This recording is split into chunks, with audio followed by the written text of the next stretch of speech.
Aku sudah cukup sabar. Mereka pikir aku hanya seorang wanita lemah, hanya karyawan biasa yang tak layak diperhitungkan. Tapi hari ini, mereka akan melihat siapa aku sebenarnya. Hujan turun rintik-rintik di luar jendela.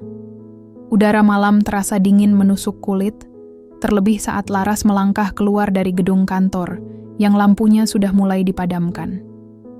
Ia menghela napas panjang, menatap langit mendung yang seolah tahu perasaannya malam ini. Dengan langkah letih, Laras berjalan menuju halte kecil tempat biasa ia menunggu ojek online. Sejak 3 bulan lalu, ia memilih untuk naik kendaraan umum demi menghemat bensin mobilnya. Reza, suaminya, tak lagi peduli pada pengeluaran rumah tangga. Semua dialihkan untuk urusan pribadinya. Laras tahu, Reza sedang senang-senangnya menyenangkan atasan barunya, Dimas, manajer di kantor yang sama, yang juga kebetulan adalah atasannya. Laras tiba di rumah menjelang pukul 9 malam. Ia membuka pintu perlahan, berharap setidaknya ada suara sapaan hangat. Tapi yang terdengar hanyalah suara tawa Reza dari ruang tengah, bercampur obrolan dari speaker ponselnya. Gila, Mas Dimas itu emang keren sih. Tegas, karismatik, nggak neko-neko. Nggak heran naik jabatan terus, ucap Reza sambil tertawa sendiri. Matanya tak menoleh sedikit pun saat Laras masuk dan meletakkan tasnya. Laras hanya diam. Ia berjalan ke dapur, memanaskan sisa sayur bening dari pagi, lalu makan, sendiri dalam diam. Hujan di luar seolah menambah beban di dada yang sudah lama penuh. Reza baru menyadari keberadaan istrinya ketika hendak mengambil air di dapur. Ia melirik jam dinding dan berkata dengan nada datar, "Kerja lembur lagi, padahal kamu kan cuma staf admin. Ngapain sampai malam terus?" Laras menelan ludah. "Menelan? Ada laporan bulanan yang harus dirapikan, Mas. Deadline besok pagi." Reza mendengus. Iya, kamu kan perfeksionis. Tapi jangan sampai ngoyo begitu. Gaji kecil kerja keras. Capek-capekin diri. Tak ada kata terima kasih atau hati-hati. Laras hanya bisa tersenyum getir. "Mas udah makan?" Tanyanya pelan. "Udah, tadi beli nasi goreng. Mas Dimas yang traktir, hehe. Kamu harus kenalan deh sama dia. Hebat banget orangnya. Istrinya juga cantik, modis banget. Nggak kayak... Ya, kamu ngerti lah." Ucapannya menggantung. Laras menunduk, tangannya yang memegang sendok sedikit gemetar. Malam itu, Laras tidur membelakangi Reza. Tidak ada obrolan, tidak ada pelukan. Ranjang terasa luas dan dingin. Ia memeluk bantal, menatap temaram lampu malam, dan dalam hati berbisik, apa aku masih dianggap istri, atau cuma pembantu yang mengurusi rumah dan kerja tanpa dihargai? Pagi harinya, seperti biasa, Laras bangun paling awal.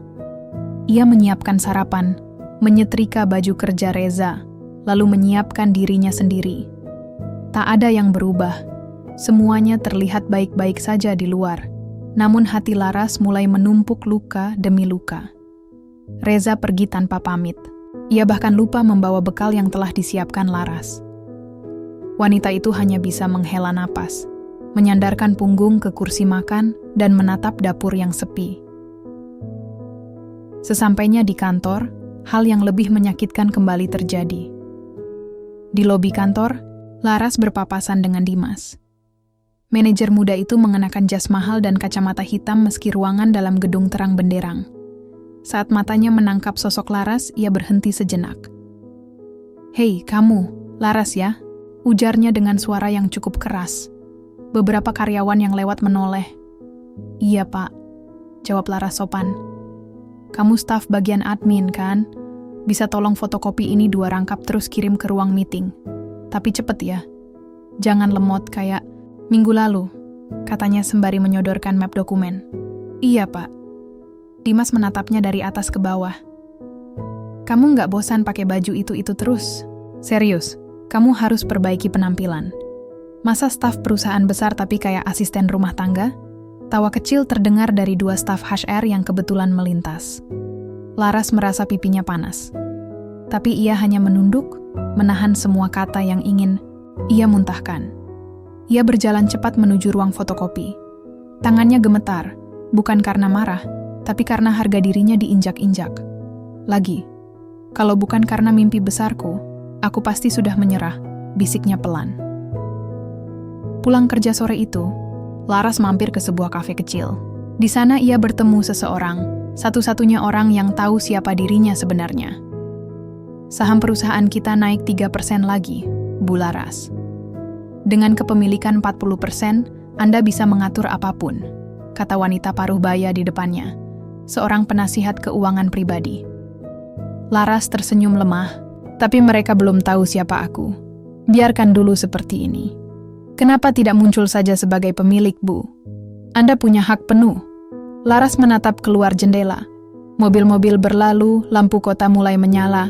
Ia menarik napas dalam, karena aku ingin tahu sampai sejauh mana orang-orang itu merendahkanku. Sampai sejauh apa suamiku sendiri lupa siapa aku. Dan pada saat yang tepat, mereka akan tahu. Laras datang ke kantor lebih pagi dari biasanya. Langit masih berwarna kelabu ketika ia masuk ke gedung utama, mengenakan blazer coklat sederhana dan sepatu flat kesayangannya yang sudah mulai usang. Ia menyapa satpam dengan senyum ramah, lalu naik ke lantai 3 tempat divisi administrasi berada. Ia tahu pagi itu akan padat. Bulan ini adalah masa audit, dan semua staf diminta menyusun laporan keuangan bulanan dengan teliti.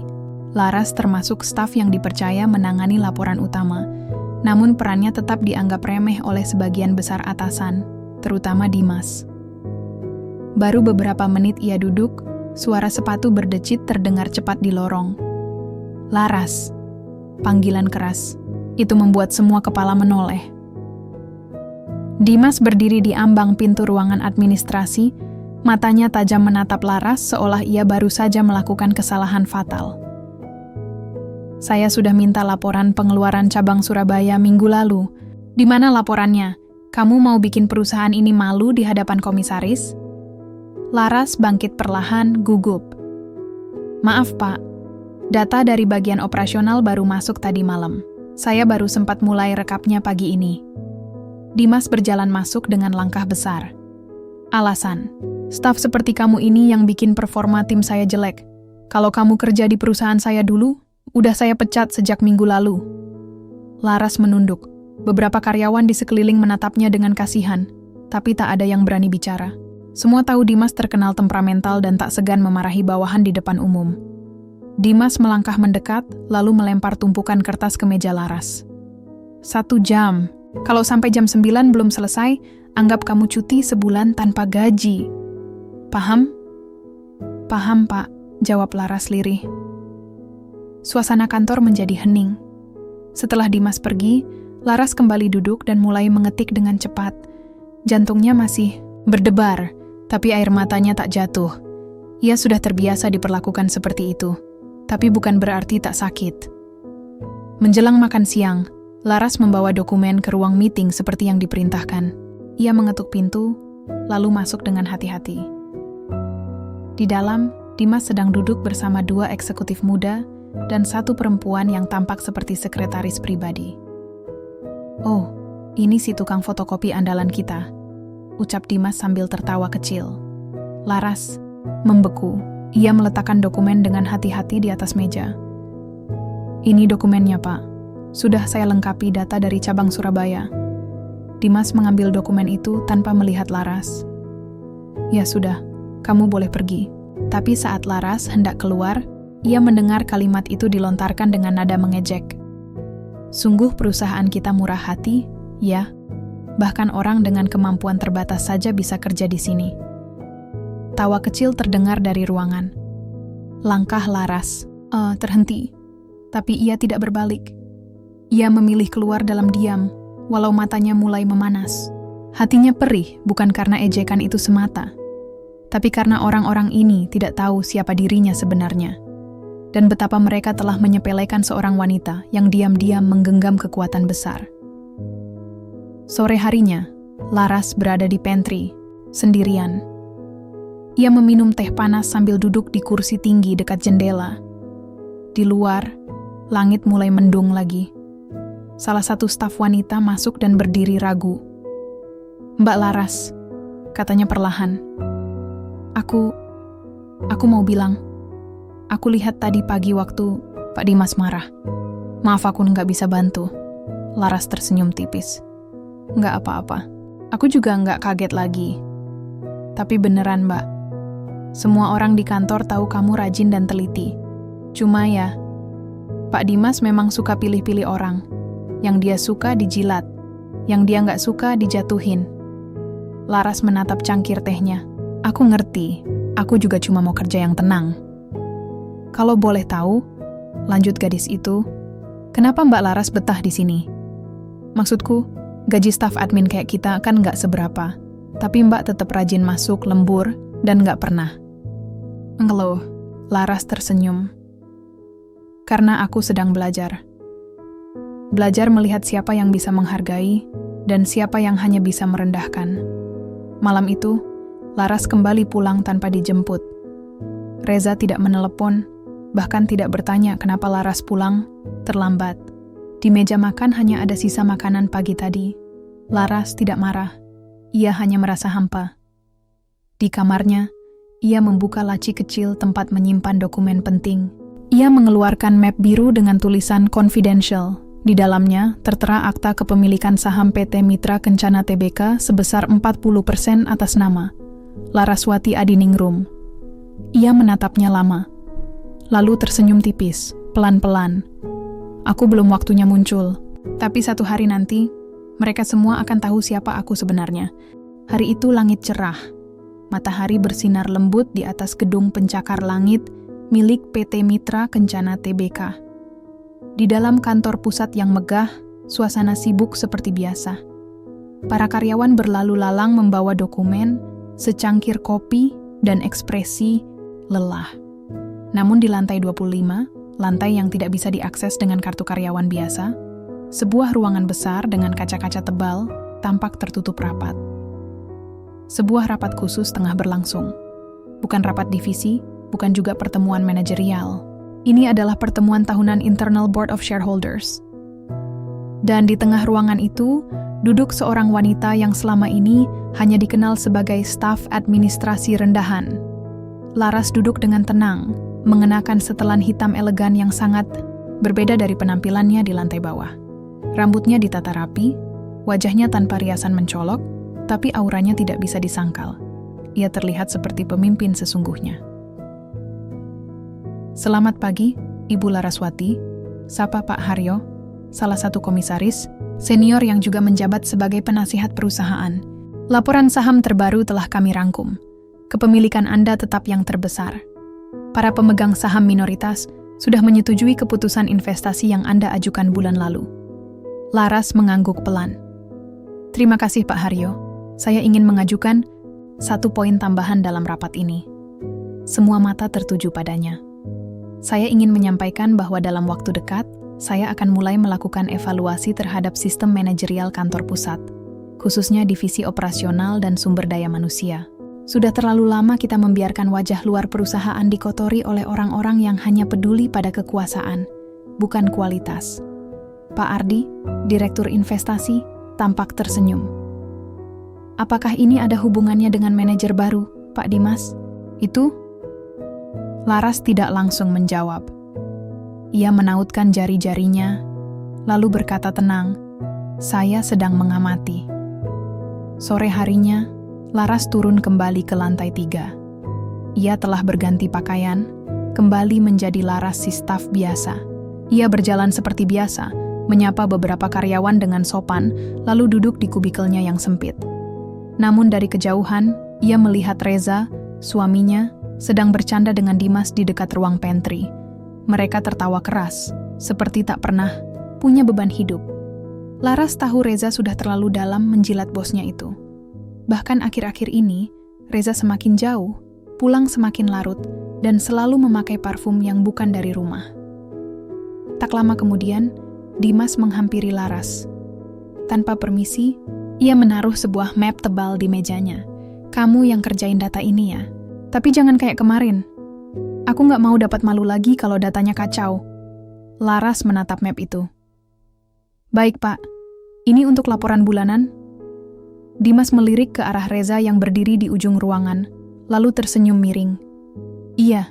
Dan satu lagi, kamu harus ikut rapat internal Jumat besok. Saya mau tahu kamu ngerti atau tidak soal alur pengeluaran kantor ini. Siap, Pak. Dimas mendekat, bersandar ke meja Laras dan berbisik pelan, kamu tuh sebenarnya punya potensi. Kalau kamu nggak terlalu kaku dan tahu caranya menghibur atasan, kamu bisa naik cepat loh. Laras langsung mematung. Dimas tersenyum sinis, lalu beranjak pergi. Laras menggenggam erat pulpen di tangannya. Bukan hanya karena hinaan tadi, tapi karena pelecehan terselubung yang nyaris dilontarkan terang-terangan. Namun ia menenangkan diri. Ia harus sabar. Ia butuh waktu yang tepat untuk bertindak. Malam itu, Laras kembali ke apartemen mewah miliknya yang selama ini tidak diketahui Reza. Di tempat inilah ia menghabiskan waktu jika ingin sendiri, menyusun strategi, atau menghadiri pertemuan pemilik saham. Ia duduk di balkon memandangi kota dari atas. Lampu-lampu berkelip, gedung menjulang, dan kendaraan yang melintas seperti semut-semut sibuk. Ponselnya berdering. Ya, Bu Laras, saya sekretaris utama komisaris utama. Beliau menyampaikan bahwa jika Ibu ingin mengambil alih jabatan CEO yang saat ini kosong sementara, Dewan tidak akan keberatan, bahkan menyambut dengan antusias. Laras terdiam sejenak. Terima kasih. Tapi belum sekarang.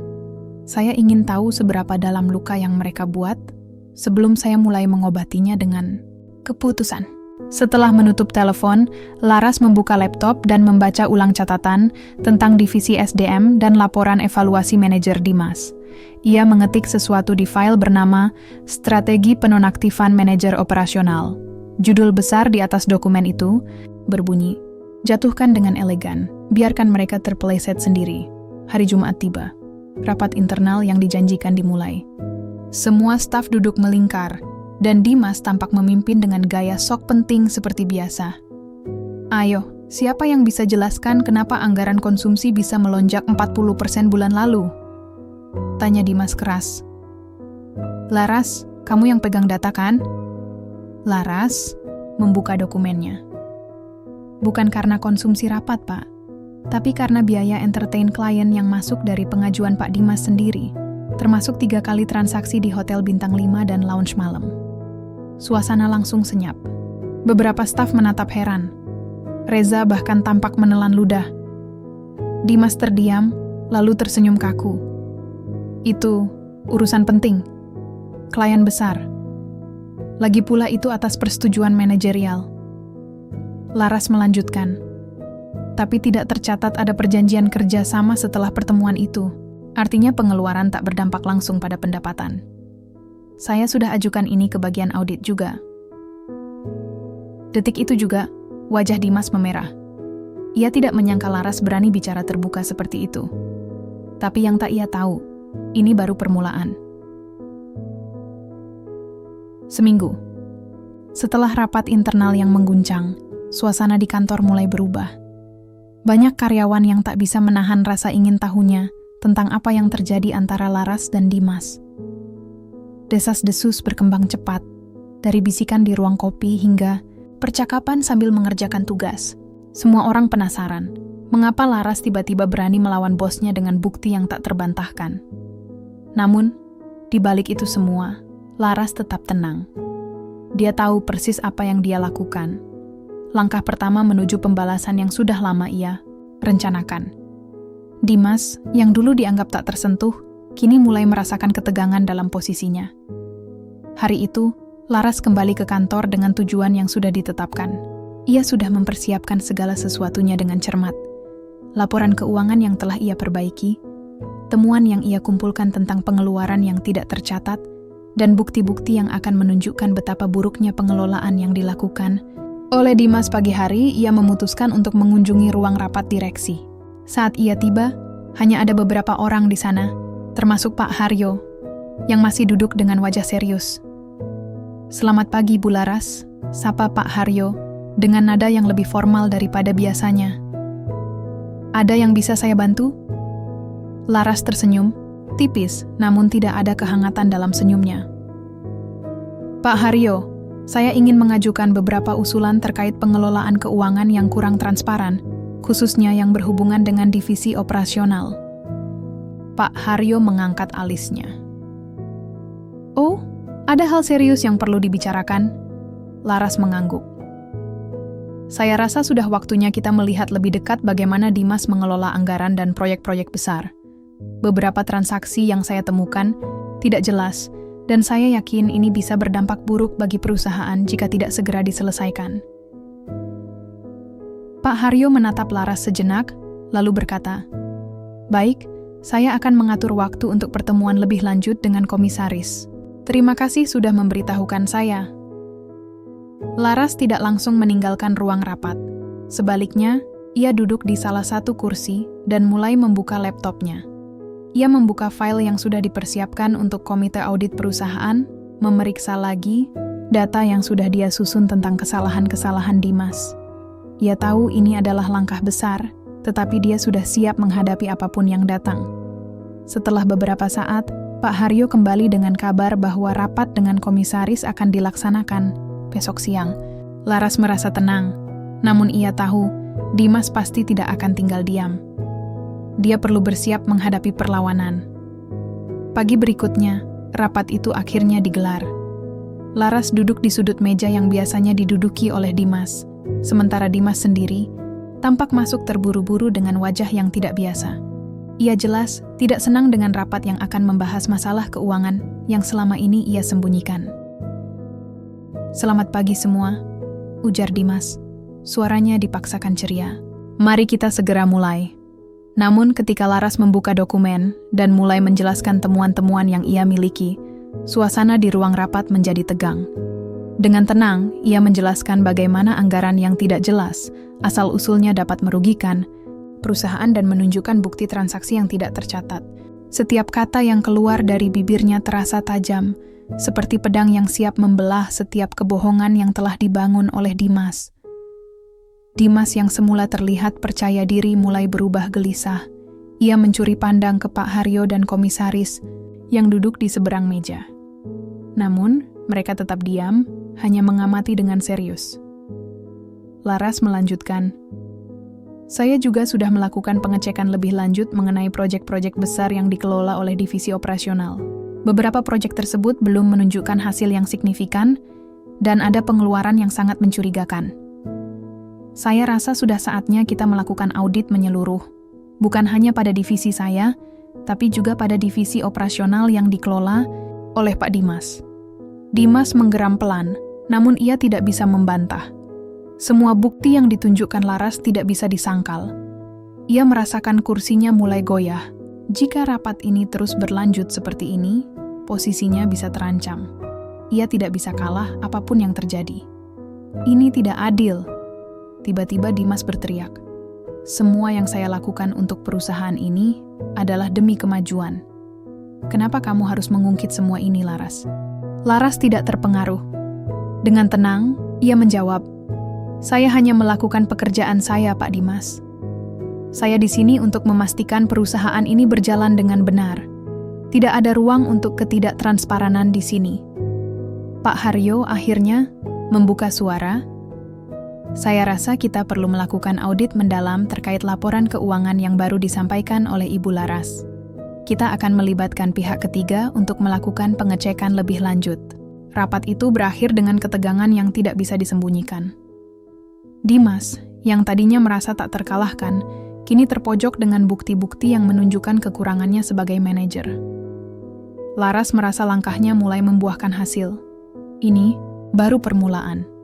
Ia tahu, untuk mengalahkan Dimas, ia tidak hanya butuh bukti, tetapi juga kekuatan untuk menunjukkan siapa dirinya sebenarnya. Sore harinya, Laras kembali ke kantornya dengan hati yang lebih ringan.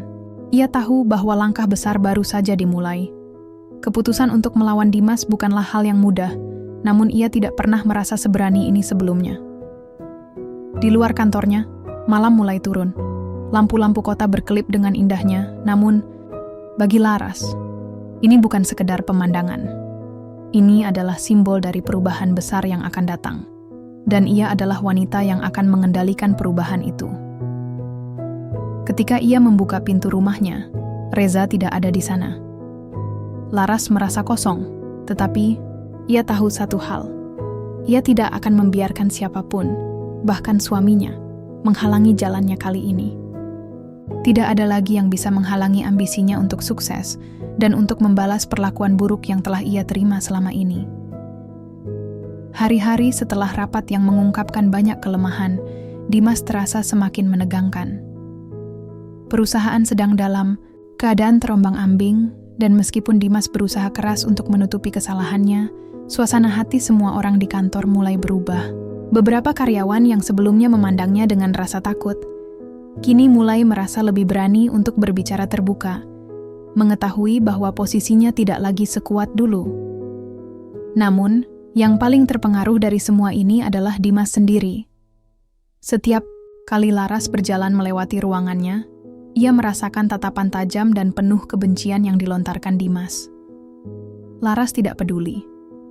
Ia sudah terlalu jauh untuk mundur, dan ia tahu bahwa ini adalah perjuangan yang harus diselesaikan dengan cerdas, bukan dengan emosi. Di sisi lain, Reza, suaminya, semakin terasing. Hubungan mereka semakin renggang seiring dengan semakin seringnya Laras berada di luar rumah, bekerja keras untuk mengamankan posisinya di perusahaan. Reza, yang semakin gelisah dengan perubahan Laras, mulai menunjukkan sisi lain yang selama ini tersembunyi. Kebohongan dan selingkuhannya yang tak lagi bisa disembunyikan. Suatu malam setelah larut, Laras kembali ke apartemen mewah yang selama ini ia sewa dengan uang hasil kerjanya sendiri. Begitu masuk ke ruang tamu, ia melihat Reza duduk di sana, gelisah, dengan ekspresi yang sulit dibaca. "Ada apa, Reza?" tanya Laras, meskipun ia sudah bisa menebak bahwa ada sesuatu yang tak beres. Reza menunduk, lalu mengangkat wajahnya dengan ragu. "Laras, saya tahu kamu marah.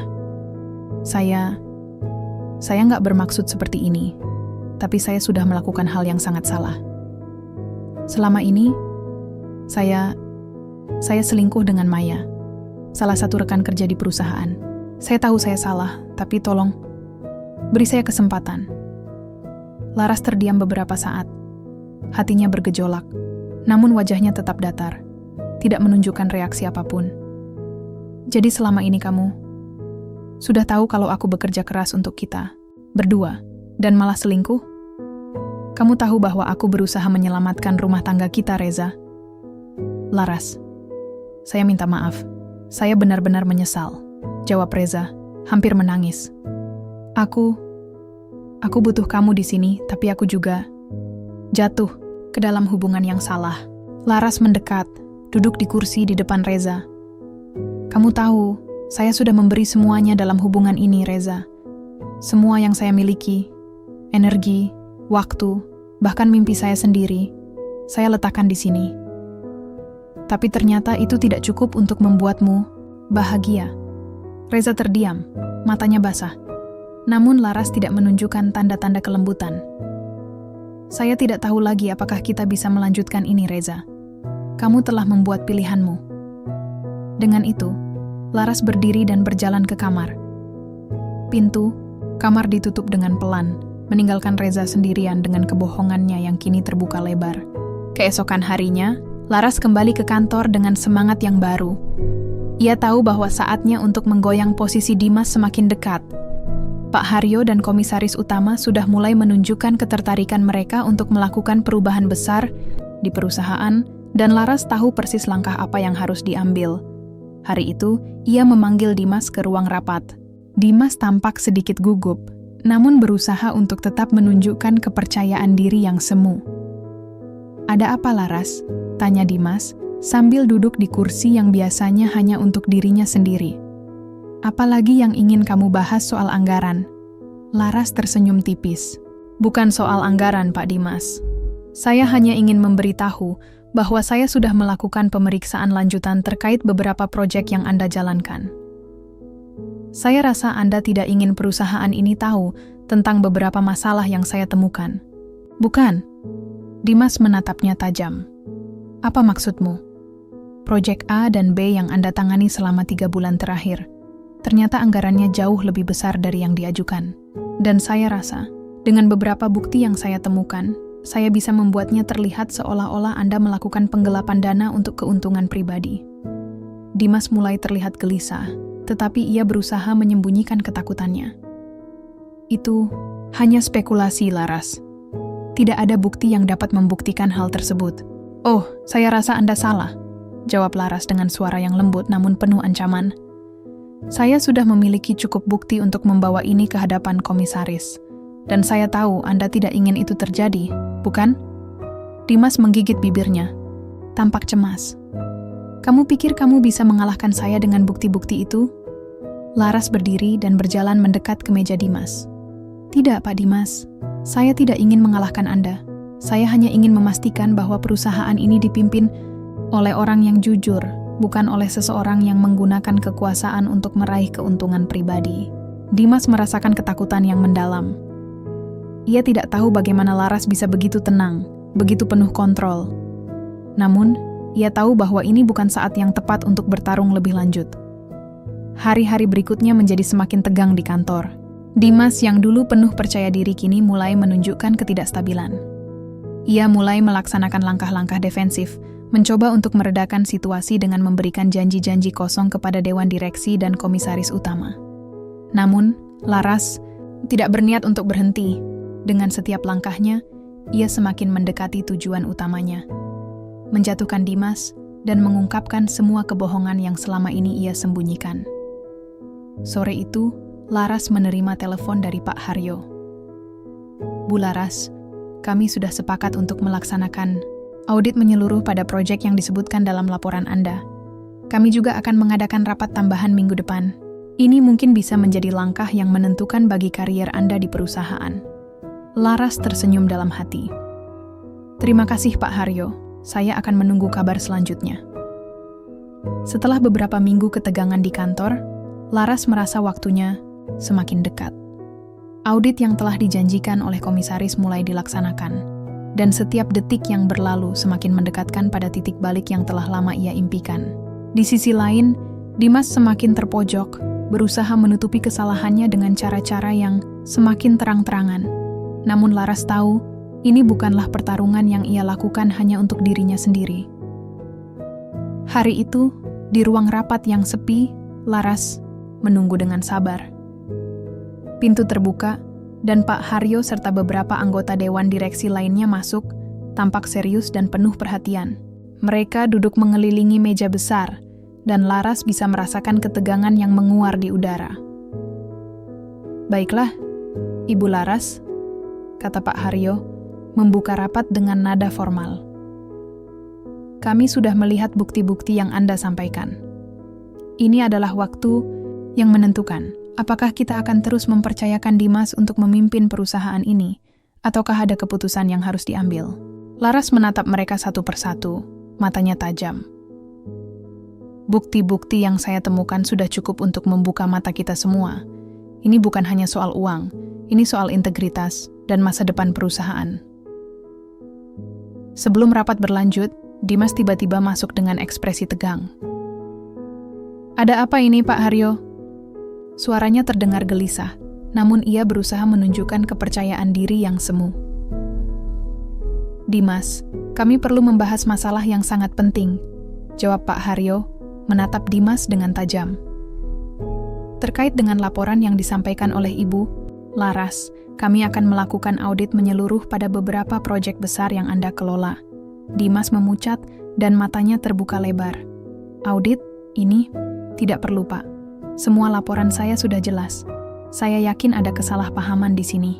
Pak Haryo mengangkat tangannya, memberi tanda agar Dimas diam. Kami akan menyelidiki lebih lanjut. Namun, untuk saat ini, Anda tidak akan terlibat dalam pengelolaan proyek-proyek baru sampai audit selesai. Dimas terdiam, merasa kehilangan kontrol. Meskipun ia mencoba untuk tetap tenang, ia tahu bahwa posisinya semakin rapuh. Semua orang di ruang rapat bisa melihat betapa beratnya kenyataan yang sedang dihadapinya. Laras tidak bisa menahan senyum tipis yang muncul di wajahnya. Ini adalah langkah pertama yang berhasil. Dimas yang selama ini merasa tak terkalahkan kini terpojok, dan ia tahu bahwa ini hanya awal dari segalanya.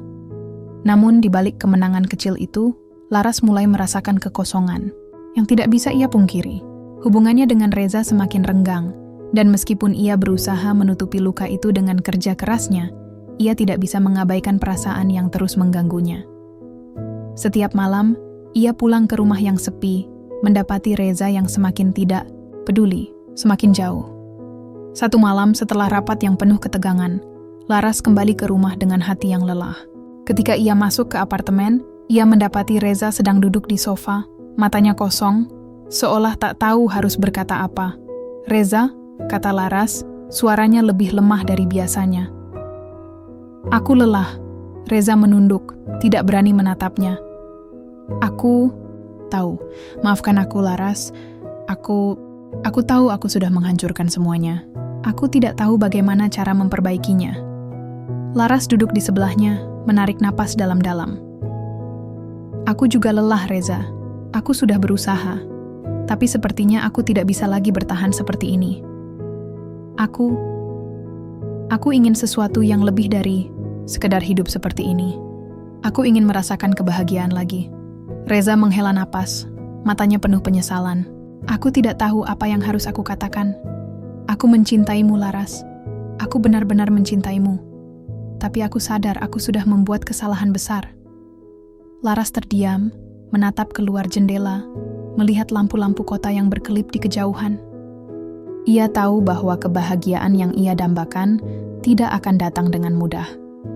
Tidak hanya di perusahaan, tetapi juga dalam hidup pribadinya.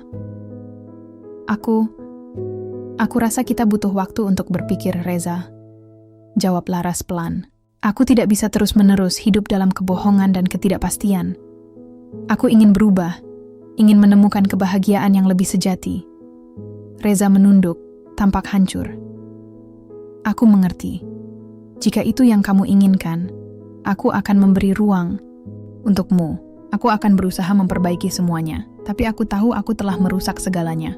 Laras merasa hatinya berat, namun ia tahu ini adalah keputusan yang benar. Ia tidak bisa terus terjebak dalam hubungan yang sudah tidak memberi arti. Waktu untuk fokus pada dirinya sendiri, untuk membangun kembali kepercayaan dirinya, sudah tiba. Keesokan harinya, Laras kembali ke kantor dengan semangat yang baru.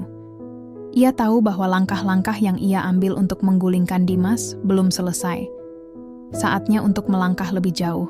Dimas masih berusaha membalikkan keadaan, namun kini Laras lebih siap dari sebelumnya. Ia sudah mempersiapkan strategi yang lebih canggih untuk memastikan bahwa perusahaan ini akan kembali pada jalur yang benar, dan bahwa ia akan menjadi pemimpin yang sesungguhnya. Pagi itu, saat rapat komite audit dimulai, Laras merasa segalanya berjalan sesuai rencana. Ia duduk di tempat yang biasa ditempati oleh Dimas, dengan hati yang tenang dan penuh kendali. Semua mata tertuju padanya, dan ia tahu bahwa ini adalah momen penting dalam hidupnya. "Saya ingin mengucapkan terima kasih atas kesempatan yang diberikan untuk melaksanakan audit ini," kata Laras dengan tegas. "Kami telah menemukan beberapa masalah serius yang harus segera ditangani. Jika tidak, masa depan perusahaan ini bisa terancam." Semua anggota dewan diam, mendengarkan dengan seksama. Laras melanjutkan, "Saya juga ingin mengajukan beberapa perubahan besar dalam manajemen, yang akan memastikan bahwa perusahaan ini dapat tumbuh dan berkembang dengan cara yang lebih transparan dan berkelanjutan." Di ruang rapat itu, suasana berubah. Dimas yang duduk di sudut ruang merasa semakin kecil. Tidak ada lagi yang bisa ia lakukan untuk menyelamatkan dirinya. Hari-hari setelah rapat komite audit itu berlalu dengan cepat, namun setiap detiknya terasa penuh ketegangan. Laras tahu bahwa meskipun langkah pertama untuk menggulingkan Dimas sudah dilakukan, masih ada banyak pekerjaan yang harus diselesaikan. Dimas, meskipun terpojok, tidak akan menyerah begitu saja. Dan Laras tidak akan membiarkan dirinya lengah. Ia memiliki satu tujuan, dan itu lebih besar dari sekadar membuktikan kesalahan Dimas. Ini tentang kekuatan, kontrol, dan memastikan bahwa perusahaan ini kembali pada jalur yang benar. Namun, di luar kantor, Laras merasa perasaan yang semakin berat. Hubungannya dengan Reza semakin renggang, dan ia merasa seperti berada di persimpangan jalan. Ia sudah lama memendam perasaan sakit hati dan kekecewaan terhadap suaminya. Setiap kali pulang, Reza selalu tampak menghindarinya, lebih sering terdiam, atau bahkan keluar rumah tanpa alasan yang jelas. Hari itu, setelah rapat yang menguras tenaga, Laras kembali ke rumahnya dengan langkah yang lebih cepat dari biasanya. Begitu membuka pintu apartemen, ia menemukan Reza sedang duduk di meja makan, menatap selembar surat di tangannya. Ekspresi wajahnya sangat berbeda dari biasanya. Terlihat cemas dan ragu. Laras menatapnya tajam. "Reza, ada apa?" Reza mengangkat wajahnya, matanya penuh penyesalan. "Laras, ada hal yang harus kamu ketahui. Aku tidak bisa terus seperti ini. Aku sudah mengajukan surat pengunduran diri dari perusahaan. Aku pikir aku harus mulai dari awal lagi. Ini bukan hanya tentang pekerjaan, tapi juga tentang kita." Laras merasa tubuhnya kaku. "Apa maksudmu? Kamu mengundurkan diri?" "Iya," jawab Reza pelan. "Aku rasa aku harus membuat keputusan besar dalam hidupku. Aku ingin memperbaiki hubungan kita. Tapi aku tahu kalau aku terus tinggal di perusahaan ini, aku akan tetap terjebak dalam masalah yang sama. Aku butuh waktu untuk mencari diriku sendiri, Laras. Aku ingin berubah." Laras menghela napas panjang. Hatinya terasa sakit, tapi juga lega mendengar pengakuan Reza. "Reza, kamu sudah membuat pilihanmu. Aku tahu kamu merasa bersalah, tapi aku juga harus membuat keputusan untuk diriku sendiri. Aku tidak bisa terus hidup dalam bayang-bayang masalah ini." Reza menunduk, matanya berlinang. "Aku tahu, aku sangat menyesal, Laras. Aku minta maaf, dan aku akan berusaha melakukan yang terbaik. Tapi aku juga tahu kalau aku sudah mengkhianatimu." Laras menatap Reza dengan pandangan yang tak terungkapkan. "Jangan minta maaf lagi, Reza. Semua ini sudah terlalu terlambat. Aku membutuhkan ruang, waktu untuk berpikir dan menentukan langkahku sendiri. Aku tidak bisa terus-menerus bertahan di hubungan yang sudah tidak sehat lagi." Reza terdiam, dan Laras pun berbalik, meninggalkan ruang itu dengan hati yang berat.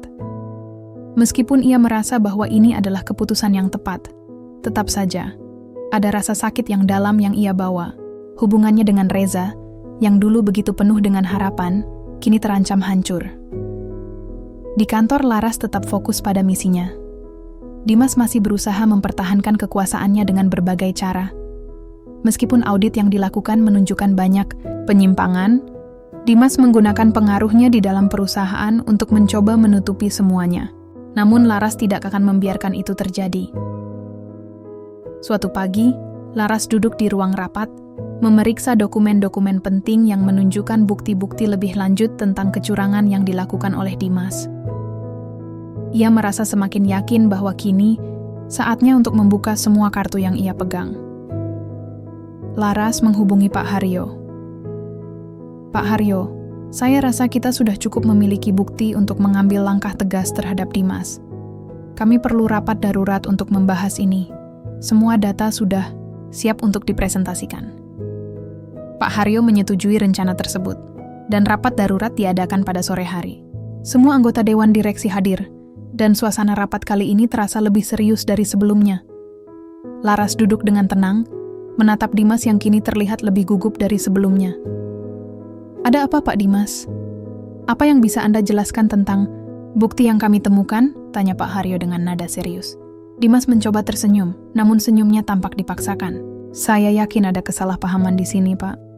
Semua laporan saya sudah sesuai dengan prosedur yang ada. Ini hanya masalah administrasi yang bisa diperbaiki." Laras melangkah maju, dengan senyum tipis yang tidak bisa disembunyikan. "Tidak, Pak Dimas. Ini bukan hanya masalah administrasi. Kami telah menemukan bukti yang jelas bahwa Anda telah menyalahgunakan dana perusahaan untuk kepentingan pribadi. Dan itu bukan hanya kesalahan kecil. Ini adalah pelanggaran yang sangat serius." Semua mata tertuju pada Dimas, dan ia mulai tampak semakin tertekan. Tapi itu tidak benar. Tidak ada bukti yang cukup kuat untuk membuktikan semua itu. Laras membuka map dan mengeluarkan beberapa dokumen yang menunjukkan dengan jelas bukti transaksi keuangan yang mencurigakan, laporan proyek yang tidak sesuai dengan kenyataan, dan surat-surat yang menandakan adanya penggelapan dana. "Apa yang Anda katakan adalah kebohongan, Pak Dimas," kata Laras dengan penuh percaya diri. Kami memiliki bukti yang lebih dari cukup untuk membuktikan bahwa Anda telah mengkhianati perusahaan ini. Kami juga sudah melakukan audit independen yang menunjukkan adanya penyalahgunaan wewenang. Sekarang, saatnya untuk mempertanggungjawabkan semua ini. Dimas terdiam, tidak bisa lagi menyangkal kebenaran yang ada di depan matanya. Ia tahu bahwa waktu untuk mempertahankan dirinya sudah habis. Laras merasa kemenangan semakin dekat. Meskipun ia tahu bahwa ini adalah awal dari sebuah perjuangan besar yang belum selesai. Pak Haryo menatap Laras dengan pandangan penuh rasa hormat. Ibu Laras, terima kasih telah membuka mata kami. Kami akan segera mengambil tindakan tegas terhadap Dimas. Laras hanya mengangguk, namun di dalam hatinya, ia tahu bahwa ini adalah momen yang sudah lama ia tunggu. Dimas akhirnya terpojok, dan kekuasaannya yang dulu begitu besar kini mulai runtuh. Laras tidak hanya memenangkan pertarungan ini untuk dirinya sendiri, tetapi untuk seluruh perusahaan yang selama ini ia perjuangkan. Meskipun Laras telah berhasil membuat Dimas terpojok di hadapan dewan direksi, kenyataan di lapangan tidak semudah itu. Dimas mungkin telah kalah dalam pertemuan resmi, namun ia masih memiliki banyak pengaruh di perusahaan, serta sekutu-sekutu yang lebih dari siap untuk mempertahankan posisinya. Laras tahu, ini bukan kemenangan final. Ia harus lebih berhati-hati dan lebih cerdik untuk mengalahkan Dimas secara tuntas. Pagi itu, di kantor pusat perusahaan, Laras duduk di mejanya, memandang ke layar komputer yang penuh dengan data dan laporan yang harus diperiksa. Tapi pikirannya terus melayang. Entah mengapa ia merasa seolah-olah ada yang menghalangi kemajuan yang telah ia capai. Meskipun kemenangan di rapat dewan terasa memuaskan, ada perasaan gelisah yang terus menghantuinya. Ia merasa ada kekosongan dalam dirinya yang tidak bisa ia penuhi hanya dengan pekerjaan. Laras menghela napas panjang, meletakkan ballpoint yang ia pegang, dan mulai memandang keluar jendela. Cuaca cerah, namun hati Laras tetap terasa mendung. Sementara, di luar, dunia terus berjalan, ia merasa terjebak dalam dilema besar. Hubungannya dengan Reza semakin jauh, dan meskipun ia sudah membuat keputusan untuk lebih fokus pada dirinya sendiri, ia tetap merasa ada sesuatu yang hilang. Pukul 10 pagi, telepon di meja Laras berbunyi. Laras mengangkat teleponnya, dan suara Pak Haryo terdengar di ujung sana.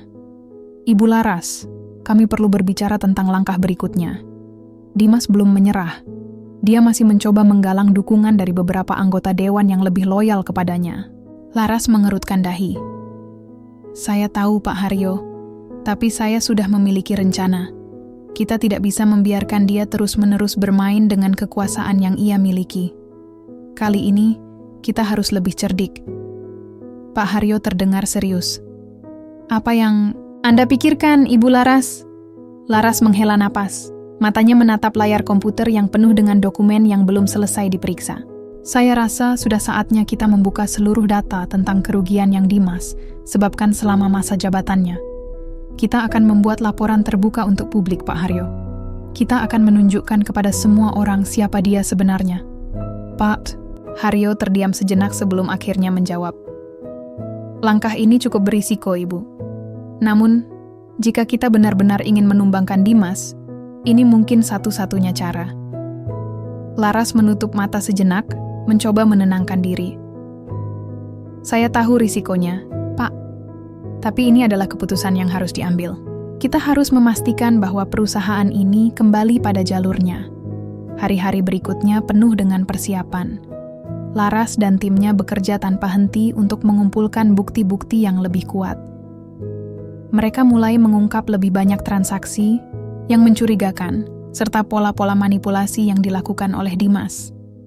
Semua bukti itu disusun dengan rapi, disiapkan untuk dijadikan laporan yang akan dibuka ke publik. Laras tahu bahwa langkah ini adalah langkah besar yang bisa merubah segalanya, baik untuk dirinya, perusahaan, maupun Dimas. Namun, meskipun fokus utamanya adalah di perusahaan, perasaan Laras tetap tidak bisa diabaikan. Setiap kali ia pulang ke rumah, ada keheningan yang aneh antara dirinya dan Reza. Reza yang dulu penuh dengan semangat, kini tampak lebih menarik diri. Setiap kali mereka berbicara, percakapan mereka terasa semakin asing. Laras merasa perasaan itu semakin berat dan semakin sulit untuk diabaikan. Satu malam, setelah seharian penuh dengan pekerjaan yang menumpuk, Laras kembali ke rumah dengan tubuh yang lelah.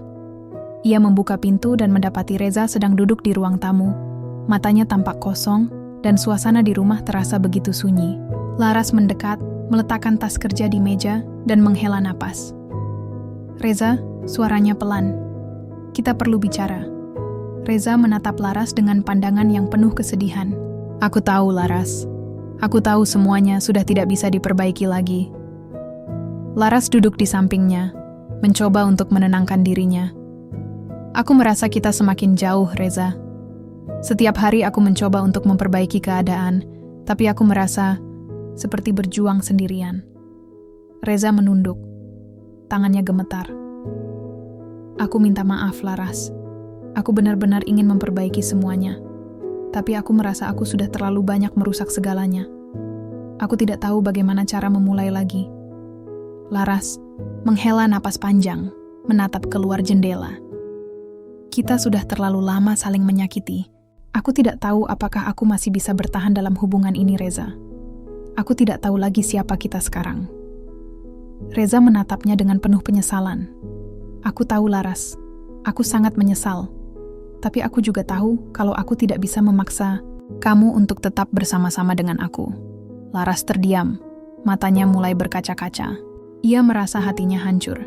Tetapi ia juga tahu bahwa ia tidak bisa terus hidup dalam hubungan yang sudah tidak sehat lagi. "Aku butuh waktu, Reza. Aku butuh waktu untuk berpikir dan memikirkan apa yang terbaik untukku." Reza mengangguk dan untuk pertama kalinya dalam beberapa waktu, mereka duduk diam bersama, merasa kesepian dalam kebisuan yang ada di antara mereka. Keesokan harinya, Laras kembali ke kantor dengan perasaan campur aduk. Meskipun masalah pribadinya semakin berat, ia tahu bahwa ia harus menyelesaikan pertempuran di perusahaan. Di ruang rapat, Pak Haryo sudah menunggunya. "Ibu Laras, kami siap untuk mengungkapkan laporan tentang Dimas. Kami akan membuatnya publik." Laras mengangguk, matanya tajam dan penuh tekad. "Mulai sekarang kita tidak bisa mundur. Ini adalah waktu yang tepat untuk membuka mata semua orang." Mereka memutuskan untuk merilis laporan tersebut melalui konferensi pers yang akan dihadiri oleh wartawan, analis bisnis, dan para pemegang saham. Saat konferensi pers dimulai, Laras berdiri di depan para jurnalis dengan rasa percaya diri yang luar biasa. Ia tahu bahwa langkah ini akan mengubah segalanya. "Selamat pagi," mulai Laras dengan suara yang tegas.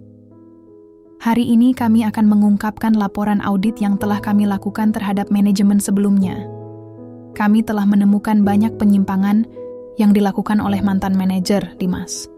Kami ingin memastikan bahwa perusahaan ini kembali pada jalur yang benar dan dapat dipercaya oleh para pemegang saham dan publik." Saat Laras membacakan laporan tersebut, suasana di ruangan itu menjadi tegang. Wartawan dan analis bisnis mencatat setiap kata yang diucapkan. Dimas, yang berada di luar ruangan, tidak bisa menahan kemarahan yang membara dalam dirinya. Ia tahu bahwa posisinya kini berada di ujung tanduk. Kehidupan Laras kini berubah drastis setelah konferensi pers itu. Publikasi laporan mengenai kecurangan, Dimas membuatnya menjadi perbincangan hangat di kalangan pemegang saham dan di dunia bisnis. Tidak hanya itu, banyak pihak yang mulai meragukan integritas Dimas, termasuk sebagian besar manajer dan karyawan senior yang selama ini mendukungnya. Namun, meskipun Dimas terpojok, perang ini belum berakhir. Di balik layar, Dimas sedang merencanakan balas dendam yang lebih besar. Ia tahu bahwa ia tak akan menyerah begitu saja. Tentu saja, Laras mengerti bahwa perang ini akan semakin rumit. Kini, ia harus lebih berhati-hati. Dimas adalah seorang yang licik dan selalu tahu bagaimana memainkan permainan kekuasaan. Hari-hari setelah konferensi pers itu, Laras kembali ke rutinitas kantor, namun pikiran dan hatinya terus diguncang oleh perasaan yang tidak menentu. Kehidupan pribadinya dengan Reza semakin merenggang. Reza memang berusaha memperbaiki semuanya, namun rasa percaya diri Laras terhadapnya semakin menipis. ia merasa semakin sulit untuk memandang masa depan dengan optimisme dalam hubungan mereka. Sore itu, Laras duduk di ruang kerjanya, menatap layar komputer yang menampilkan berita tentang keguncangan yang ditimbulkan oleh laporan yang baru saja dipublikasikan. Ia tahu, untuk sementara waktu, ia berada di puncak. Namun di balik itu, hatinya terasa kosong. Tumpukan pekerjaan di meja tak bisa mengalihkan perasaannya yang semakin membebaninya. Laras menghela napas panjang dan menyandarkan diri pada kursinya. Sambil menutup matanya, ia berpikir tentang masa lalu, tentang bagaimana ia begitu berjuang untuk menjadi seseorang yang dihormati di dunia ini. Ia teringat akan ayahnya, seorang pebisnis sukses yang selalu memberikan petuah bijak. Ayahnya selalu mengatakan, "Jangan biarkan kebencian menguasai hidupmu. Jadilah lebih baik dari orang yang ingin menjatuhkanmu." Namun, meskipun ia tahu bahwa hidup tidak bisa dilihat hanya dari sisi kebencian, hati Laras masih terasa terikat pada balas dendam. Dimas telah merusak begitu banyak hal dalam hidupnya, dan sekarang dia sedang berusaha menghancurkan semuanya. Pagi berikutnya, Laras dihadapkan pada masalah yang lebih besar lagi. Ketika ia memasuki ruang rapat untuk pertemuan dewan direksi, suasana di sana sudah sangat tegang. Beberapa anggota dewan yang sebelumnya berada di pihak Dimas kini tampak semakin ragu dengan kepemimpinannya. Namun, Dimas masih memiliki beberapa pendukung kuat, dan mereka jelas berencana untuk melawan balik. Salah seorang dari mereka, Pak Herman, seorang anggota dewan yang cukup berpengaruh, berdiri dan menatap Laras dengan tatapan tajam. "Ibu Laras," katanya dengan suara rendah, "kami sudah mendengar laporan yang Anda buat. Namun, kami ingin mendengar penjelasan langsung dari Dimas. Kami rasa tuduhan Anda masih belum sepenuhnya terbukti." Laras menatap Pak Herman dengan tenang.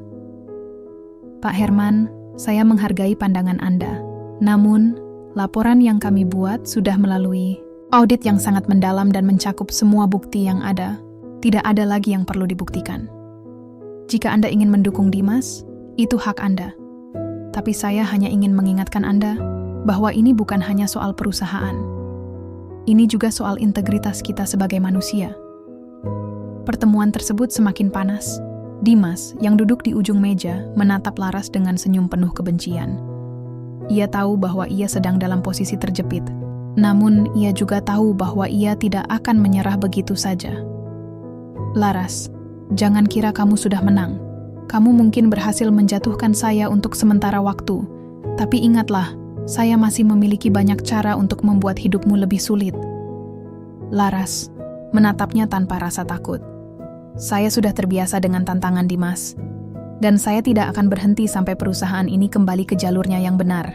Setelah pertemuan itu, Laras kembali ke ruang kerjanya dengan perasaan yang campur aduk.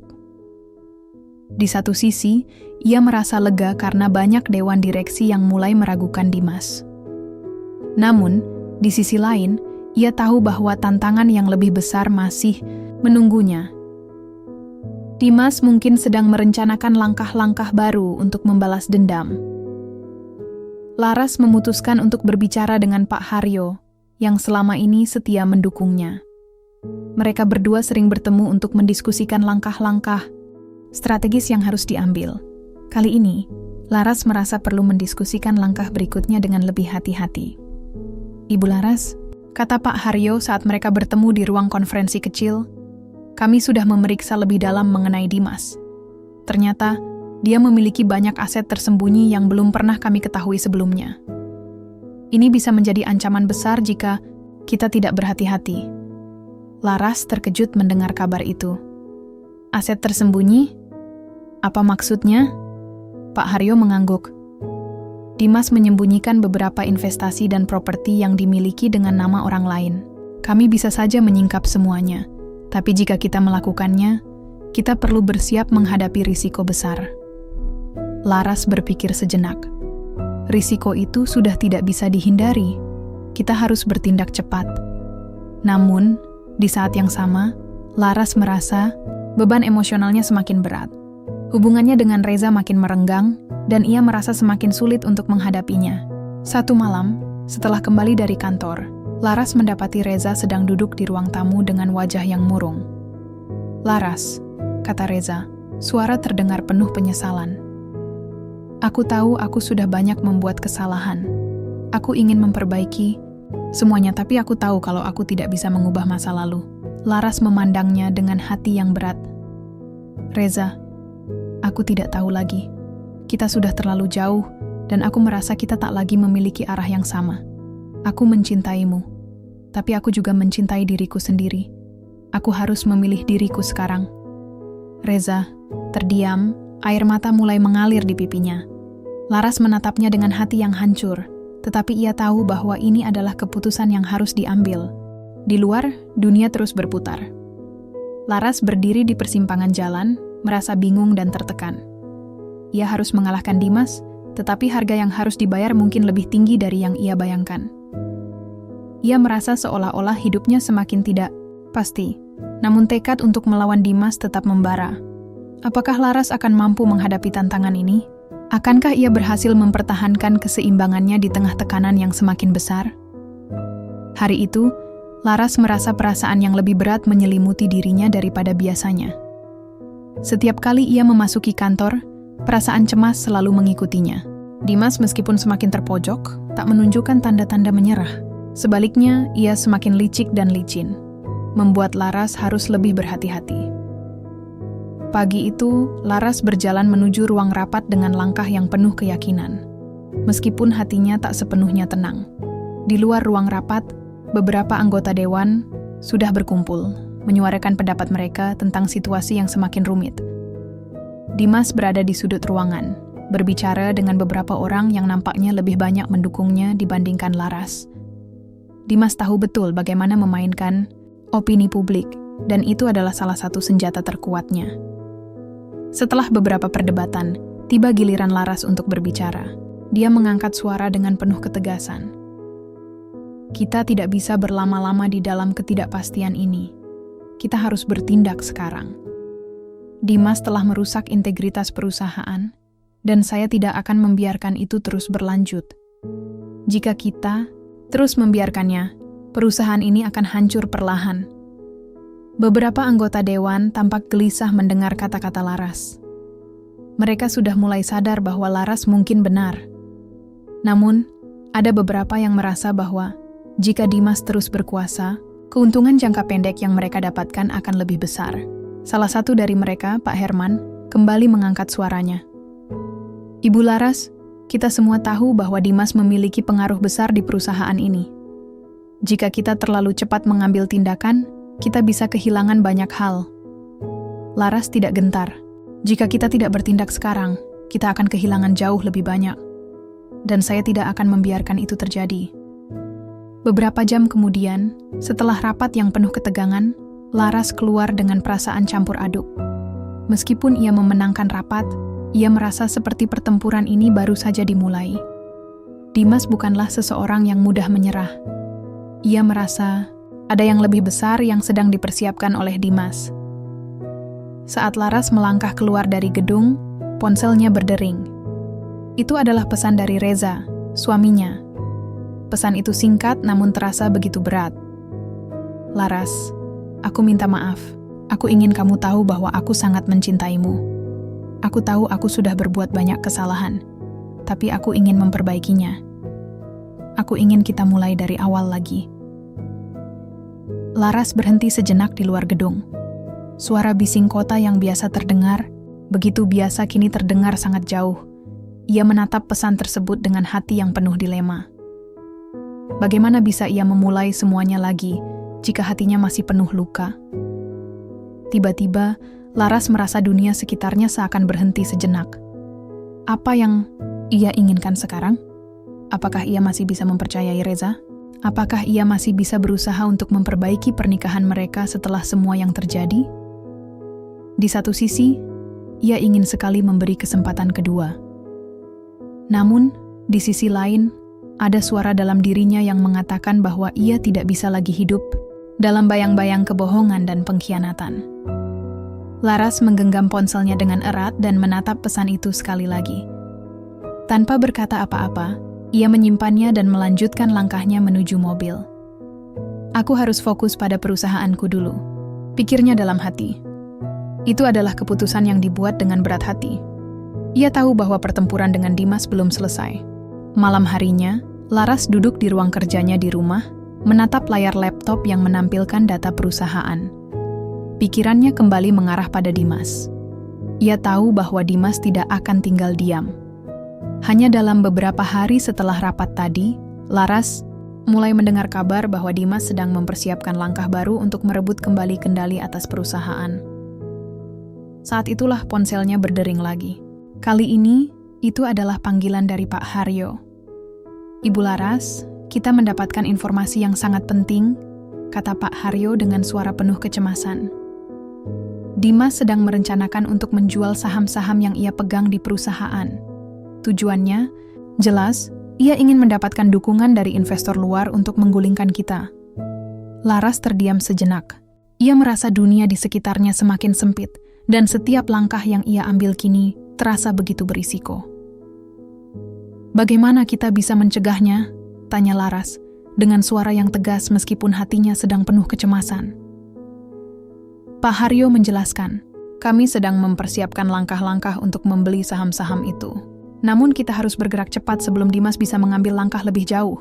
Jika tidak, kita bisa kehilangan perusahaan ini." Laras menghela napas panjang. Ia tahu betul bahwa ini adalah salah satu titik balik yang menentukan. Jika ia tidak bertindak dengan cepat dan tepat, semuanya akan hancur begitu saja. Namun, ia juga menyadari bahwa segala sesuatunya tidak pernah sesederhana itu. Dimas sudah menyiapkan langkah-langkah cermat untuk menghadapi setiap serangan. Di saat yang sama, Laras merasa sesuatu yang tak terdefinisikan menghimpit hatinya. Dia merasa semakin terasing dari Reza. Walaupun ia mencoba keras untuk percaya bahwa pernikahan mereka masih bisa diselamatkan, kenyataannya ia merasa semakin sulit untuk menemukan pijakan di dalam hubungannya. Reza, meskipun ia mengaku mencintainya, tidak bisa menghilangkan luka-luka lama yang terus menghantui Laras. Pagi berikutnya, Laras memutuskan untuk memanggil Reza untuk berbicara empat mata. Mereka bertemu di sebuah kafe kecil yang sepi, tempat yang biasa mereka kunjungi ketika mereka ingin berbicara serius.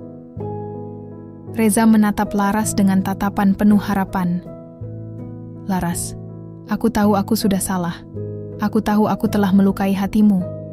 Aku ingin memperbaiki semuanya. Apa yang bisa aku lakukan untuk kamu kembali mempercayaiku?" Laras memandangnya dengan mata penuh kebingungan. "Reza, aku tak tahu. Kita sudah terlalu jauh. Dan aku merasa hubungan ini sudah tak bisa lagi dipulihkan. Aku merasa terperangkap dalam perasaan yang tak jelas. Aku mencintaimu, tapi aku juga ingin bebas dari semua kebohongan ini." Reza menghela napas berat. "Laras, aku tahu aku tidak bisa mengubah masa lalu. Tetapi aku ingin kita memberi kesempatan lagi untuk masa depan." Laras menundukkan kepala sejenak. "Aku tidak tahu apakah aku bisa, Reza. Aku sedang berjuang untuk diriku sendiri. Aku tak bisa selalu mengandalkanmu jika hatiku terus terluka." Keputusan itu begitu berat, namun Laras tahu bahwa ia harus memilih jalan yang akan mengantarkannya menuju kedamaian sejati. Untuk pertama kalinya dalam waktu lama, ia merasa dirinya mulai kembali menemukan kekuatan. Laras merasa seperti berada di ujung jurang. Perjalanan panjang yang ia lalui untuk merebut kembali kontrol atas perusahaannya, untuk membuktikan bahwa ia lebih dari sekadar wanita yang dipandang sebelah mata oleh Dimas, kini semakin mendekati titik klimaks. Namun, ketegangan dalam hatinya semakin memuncak. Bukan hanya karena persaingan yang semakin keras di dunia bisnis, tetapi juga karena hubungan dengan Reza yang semakin tak pasti. Ia merasa terperangkap dalam sebuah dilema yang tak mudah untuk diselesaikan.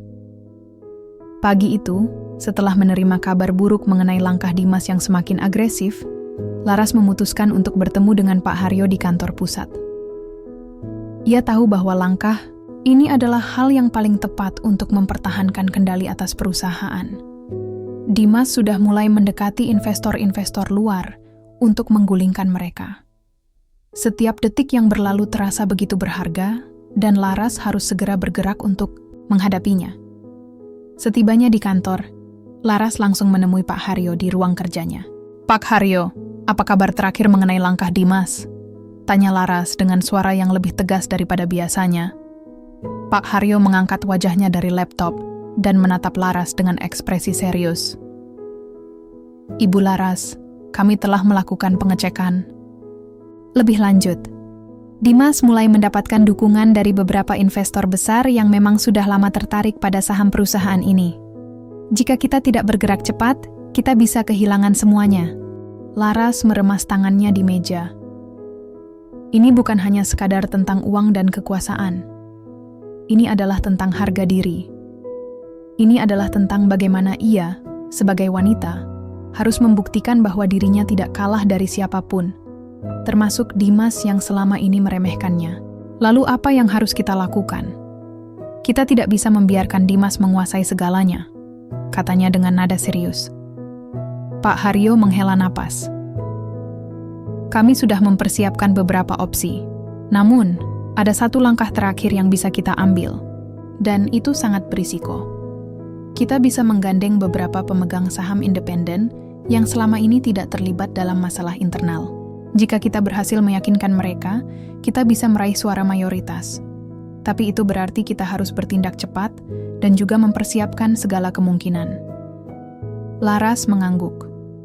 Tidak ada pilihan lain. Kita akan melakukannya. Kembali ke rumah, Laras merasa lelah secara fisik dan emosional.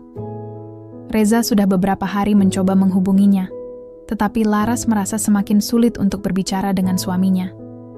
Setiap kali ia mencoba untuk membuka hatinya, ada rasa ragu yang menghalanginya. Pikirannya terus dipenuhi oleh bayangan masa depan yang tidak jelas, dan ia merasa semakin jauh dari pria yang dulu begitu ia cintai. Namun, malam itu, saat Laras berbaring di tempat tidur, ponselnya berdering. Itu adalah pesan dari Reza. Laras, aku tahu aku sudah membuat banyak kesalahan, tapi aku benar-benar ingin memperbaiki semuanya. Aku ingin menjadi orang yang kamu butuhkan. Aku ingin kita mulai kembali dari awal. Laras menatap pesan itu dengan perasaan yang campur aduk. Hatinya terasa berat. Namun dalam hatinya yang terdalam, ia tahu bahwa ia harus memutuskan satu hal. Ia bisa terus hidup dalam bayang-bayang kebohongan dan pengkhianatan, atau ia bisa melangkah maju dan memperbaiki segalanya untuk dirinya sendiri. Ia menulis balasan. Aku perlu waktu untuk memikirkan ini, Reza. Aku harus menyelesaikan beberapa hal terlebih dahulu. Jangan berharap aku akan bisa langsung menerima semuanya. Laras menekan tombol kirim, meletakkan ponselnya di samping tempat tidur, dan menutup matanya. Ia merasa seperti berada di persimpangan jalan, dengan dua jalan yang sama sekali berbeda. Di satu sisi, ia ingin memberi kesempatan lagi untuk pernikahannya. Namun, di sisi lain, ia merasa terlalu terluka, dan terlalu banyak yang telah berubah. Dalam keheningan malam itu, Laras merenung panjang, bertanya pada dirinya sendiri, apakah ia bisa kembali mempercayai Reza? Keesokan harinya, Laras kembali ke kantor dengan semangat baru. Ia tahu bahwa ia tidak bisa lagi menunda-nunda. Perusahaan, ini bukan hanya segalanya baginya, tetapi juga menjadi lambang perjuangan hidupnya. Selama bertahun-tahun, ia bekerja keras untuk mencapai posisi ini. Ia ingin membuktikan bahwa ia bisa sukses tanpa harus bergantung pada siapapun. Sesampainya di ruang kerjanya, Laras langsung menghubungi Pak Haryo. Pak Haryo, kita akan bergerak lebih cepat. Saya ingin bertemu dengan para pemegang saham independen.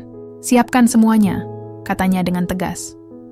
Pak Haryo, yang sejak awal mendukung Laras, menanggapi dengan cepat. Tentu Ibu Laras, kami sudah mulai mengatur pertemuan dengan mereka. Kami akan pastikan mereka mendapatkan informasi yang tepat. Setelah pertemuan dengan para pemegang saham independen itu, Laras kembali merasa lebih optimis. Sebagian besar dari mereka setuju dengan langkah yang diusulkan Laras, dan mereka siap untuk mengalihkan dukungannya. Namun, saat Laras merasa situasi mulai membaik, sebuah kejutan tak terduga muncul. Ponselnya berdering sekali lagi. Kali ini, itu adalah panggilan dari nomor yang tak dikenal. Laras, suara di ujung telepon itu terdengar familiar, tetapi tetap menegangkan. Saya tahu apa yang sedang Anda lakukan, dan saya peringatkan Anda. Jangan mencoba untuk melawan Dimas. Jika Anda terus bergerak maju, saya tidak bisa menjamin keselamatan Anda. Laras terdiam sejenak, merasakan ketegangan yang semakin memuncak. Siapa ini? Tanyanya dengan suara tenang, meskipun di dalam hatinya ia merasa cemas. Aku hanya ingin memberitahumu bahwa Dimas tidak akan pernah menyerah begitu saja. Dan jika kamu terus melawannya, semuanya akan berakhir dengan cara yang sangat buruk untukmu. Panggilan itu diputus sebelum Laras sempat menjawab. Ia menatap layar ponselnya dengan perasaan tidak nyaman. Ancaman itu jelas. Dimas tidak hanya berjuang untuk mempertahankan posisinya, tetapi ia juga berani menggunakan cara-cara kotor untuk menakut-nakuti Laras. Itu adalah ancaman yang sangat nyata, dan Laras tahu bahwa ia harus lebih berhati-hati lagi dalam langkah-langkah selanjutnya. Pagi berikutnya, perasaan tegang yang menyelimuti Laras semakin kuat. Dalam rapat dewan yang digelar untuk memfinalisasi keputusan tentang pengambilalihan saham, Dimas tidak hanya hadir, tetapi ia membawa seluruh tim pengacara dan beberapa investor yang selama ini mendukungnya. Laras, Dimas berkata dengan senyuman licik, kamu memang cerdas, tapi kamu tidak akan bisa menang dalam permainan ini. Aku punya lebih banyak kekuatan dari yang kamu kira. Laras menatapnya dengan tatapan tajam. Dimas, kali ini saya tidak ingin mundur. Saya tahu siapa Anda sebenarnya, dan saya tidak takut lagi. Di depan semua orang, Laras meraih kendali dan membuktikan bahwa ia lebih dari sekadar wanita yang ingin dilihat sebagai peran pendukung. Dia adalah pemimpin yang tangguh dan siap untuk bertarung habis-habisan. Pagi itu, udara di luar kantor terasa panas dan penuh ketegangan.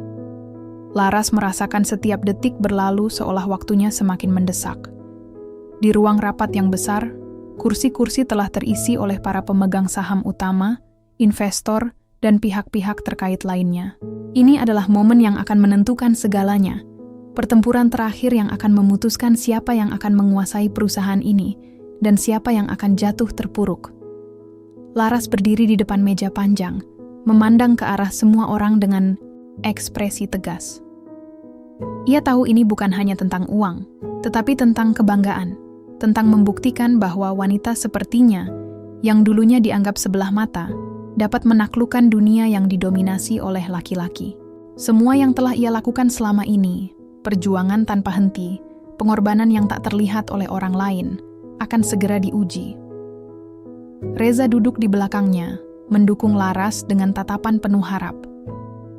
Namun, ada ketegangan yang tak dapat dihindari dalam dirinya. Ia tahu betul bahwa jika Laras kalah, maka tidak hanya perusahaan yang akan hancur, tetapi hubungan mereka juga akan berakhir. Ini adalah saat-saat yang menentukan, dan Laras harus membuat keputusan yang tepat. Sementara itu, Dimas duduk dengan santai di ujung meja, menyeringai dengan keyakinan bahwa kemenangan sudah di tangan. Ia tahu bahwa langkah-langkahnya selama ini hampir mengamankan posisi teratas di perusahaan. Di tangannya, ia memegang dokumen yang siap ditandatangani oleh pemegang saham untuk mengalihkan kekuasaan kepadanya. Laras tak akan bisa melawan kekuatan yang telah ia kumpulkan. Laras mengambil napas panjang dan melangkah maju. Terima kasih telah hadir pada rapat ini. Hari ini adalah hari yang sangat penting untuk perusahaan kita, katanya dengan suara yang mantap. Namun, saya ingin memulai dengan mengingatkan kita semua bahwa perusahaan ini bukan hanya milik satu orang. Ini adalah milik kita semua, para pemegang saham dan karyawan yang telah berkontribusi selama bertahun-tahun. Suasana dalam ruangan semakin tegang. Beberapa orang saling pandang, mempertanyakan bagaimana Laras bisa berbicara begitu berani. Dimas, yang biasanya tidak terpengaruh oleh apapun, kali ini menunjukkan tanda-tanda ketegangan. Ia mencoba untuk tetap tenang, tetapi Laras bisa melihat kekhawatiran yang mulai muncul di matanya. Saya tahu kalian semua sudah mendengar banyak rumor dan informasi yang beredar. Namun, apa yang tidak kalian ketahui adalah fakta sebenarnya mengenai kepemilikan saham dalam perusahaan ini. Selama ini, Dimas telah mencoba untuk membalikkan kenyataan, berpura-pura menjadi pemimpin yang sah, sementara ia sebenarnya hanya pemimpin bayangan yang mencoba merampas hak orang lain. Lanjut Laras, sambil menunjukkan dokumen yang sudah dipersiapkannya. Laras menoleh ke Pak Haryo yang berdiri di samping meja, memberikan dukungan penuh. Pak Haryo mengangguk, lalu membuka laptop dan menampilkan sebuah presentasi yang memaparkan data kepemilikan saham yang sudah dipalsukan oleh Dimas. Ini adalah bukti bahwa sebagian besar saham yang diklaim Dimas berasal dari transaksi yang tidak sah. Beberapa transaksi ini bahkan terjadi tanpa persetujuan dari pemegang saham mayoritas, kata Laras tegas, menunjuk pada layar yang memperlihatkan bukti transfer yang mencurigakan. Ruangan itu seketika terdiam. Beberapa pemegang saham yang sebelumnya hanya melihat Dimas sebagai sosok yang berkuasa kini mulai terkejut. Mereka tidak tahu menahu tentang praktik-praktik kotor yang terjadi di belakang layar. Dimas terlihat semakin panik. Wajahnya memerah, dan tangannya gemetar saat ia melihat bukti yang ditunjukkan Laras. Ini semua tidak benar, teriak Dimas dengan suara bergetar, mencoba membantah. Semua itu hanya permainan data yang dibuat-buat untuk menjatuhkan saya. Namun, Laras tidak gentar. Fakta adalah fakta, Dimas. Kamu telah berbohong kepada kami semua, dan sekarang saatnya untuk membayar harga dari kebohongan itu. Dalam ruangan yang sunyi itu, suara Dimas semakin melemah. Ia tahu bahwa ia tidak punya lagi jalan keluar. Semua yang ia upayakan selama ini untuk merebut kekuasaan dan merusak Laras hancur dalam sekejap. Sebuah kegagalan yang sangat besar. Namun, bukan hanya Dimas yang merasa terpojok. Reza, yang sedari awal memutuskan untuk mendukung Laras, merasa jantungnya berdebar kencang. Ia tahu bahwa ini adalah akhir dari cerita mereka. Endgame yang tidak hanya berakhir dengan kemenangan Laras, tetapi juga akan menguji seluruh hubungan mereka. Reza merasa cemas, namun ia tahu bahwa ini adalah langkah yang harus diambil oleh Laras. Laras menatap Dimas dengan penuh percaya diri, lalu beralih ke pemegang saham lainnya. Saya tahu ini bukan keputusan yang mudah untuk diambil. Namun, jika kalian memilih untuk mendukung Dimas yang telah jelas mencuri hak kita semua, kalian harus siap menghadapi konsekuensi dari pilihan itu. Sementara itu, beberapa pemegang saham sudah mulai berdiskusi dengan suara pelan. Laras bisa melihat bahwa mereka mulai berpihak padanya. Sebagian besar merasa bahwa Dimas telah melampaui batas. Dimas mencoba untuk melawan, tapi ia sudah kehabisan argumen. Dengan marah, ia berdiri dan menendang kursinya. Kalian semua akan menyesal, kalian tidak tahu apa yang sedang kalian hadapi. Teriaknya, sebelum melangkah keluar dari ruangan dengan langkah cepat. Laras menatap punggungnya dengan tatapan tajam. Ia tidak merasa senang dengan kemenangan ini. Sebaliknya, ada rasa hampa yang melanda hatinya. Perjuangan untuk merebut kembali perusahaan ini tidak pernah mudah. Dan meskipun ia menang, ada banyak hal yang hilang di sepanjang jalan. Setelah Dimas pergi, suasana dalam ruangan mulai mereda. Pemegang saham yang sebelumnya ragu-ragu kini mulai memberikan dukungannya kepada Laras. Mereka satu persatu menandatangani dokumen yang akan mengalihkan kendali perusahaan kembali kepada Laras.